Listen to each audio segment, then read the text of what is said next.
আমরা যেহেতু ৩রা আগস্ট এই সরকার পতনের সিদ্ধান্ত নিয়েছি এক দফা, ফলে এই সরকারকে আমরা আর মেনে নিচ্ছি না। আমাদের একটি নতুন সরকারের জন্য তখন থেকে পরিকল্পনা হচ্ছিল। সেই প্রেক্ষাপটেই আমরা ডক্টর মোহাম্মদ ইউনূসকে প্রাথমিকভাবে আমরা ভেবে নিয়েছিলাম অন্য আরও অনেকের সাথে পরামর্শ করে, এবং এই কারণে তার সাথে আমরা যোগাযোগ করেছিলাম যে দেশের এই পরিস্থিতি, আন্দোলন সফল হয়, দেশের এই ক্রান্তিকলে আপনার সহযোগী ডক্টর মোহাম্মদ ইউনূসের সহযোগিতা প্রয়োজন। যদি আন্দোলন সফল হয়, যদি এই সরকারকে আমরা উৎখাত করতে পারি, তাহলে নতুন সরকারের প্রধান হিসেবে হয়তো আপনাকে দায়িত্ব নিতে হতে পারে। আমরা সেই প্রস্তাব আপনাকে দিয়ে রাখছি। ডিআরইউতে আপনাকে কি বলতে বলা হয়েছিল গোয়েন্দা সংস্থার পক্ষ থেকে? ডিআরইউতে আপনাকে কি বলার জন্য চাপ দেওয়া হয়েছিল? ঢাকা রিপোর্টার্স ইউনিটে আমাকে ডিজিএফআই সংবাদ সম্মেলনটা আয়োজন করে আমাকে হাসপাতাল থেকে নিয়ে যায়, এবং তারা বলেছিল যে আন্দোলনে বিএনপি জামাত ঢুকে নাশকতা করছে। আমরা আন্দোলন সমাপ্ত ঘোষণা করছি, যেহেতু সেদিন সরকার কোটার প্রজ্ঞাপন দিয়েছিল।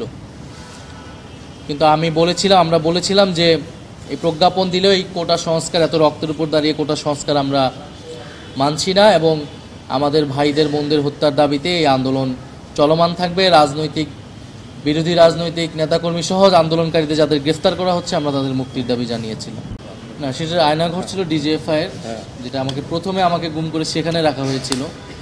পরবর্তীতে ডিবি অফিসে আমাদের নানাভাবে আমাদেরকে নির্যাতন করা হয়েছে, মানসিক শারীরিকভাবে আমাদের অভিভাবকদেরকে হেনস্থা করা হয়েছে,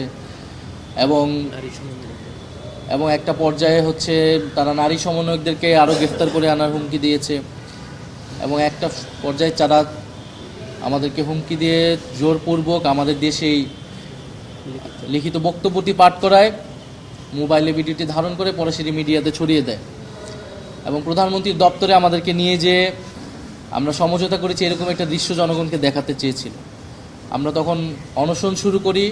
মিনিস্ট্রি থেকে যে মামলাগুলো হয়েছিল সাংবাদিকদের বিরুদ্ধে, যাদের বিরুদ্ধে অভিযোগ ছিল, একটি কমিটি করা হয়েছিল যারা মামলাগুলো নিয়ে পর্যালোচনা করবে। আইন মন্ত্রণালয় সেই সুপারিশও করেছিল। বাকিটা আইন মন্ত্রণালয় এবং স্বরাষ্ট্র মন্ত্রণালয়ের দায়িত্ব ছিল। যারা ফ্যাসিবাদের দোষর ছিল, যে সকল সংবাদ মাধ্যমের কর্মীরা, তাদেরকে বিচারের আওতায় আনে। আমরা সোফার ট্রাইব্যুনালের কার্যক্রমে সন্তুষ্টি আমি জানিয়েছি, কিন্তু আমি এটাও জানিয়েছি যে সেনাবাহিনীর যে সকল কর্মকর্তার বিরুদ্ধে অভিযোগ রয়েছে, তাদেরকে কিন্তু 1 বছরের মধ্যেও গ্রেফতার করা হয়নি, এবং অনেকের বিরুদ্ধে অভিযোগ, আমি নিজে গুম কমিশনে অভিযোগ দায়ের করেছি, আমি আজকেও এখানে নামসহ উল্লেখ করেছি।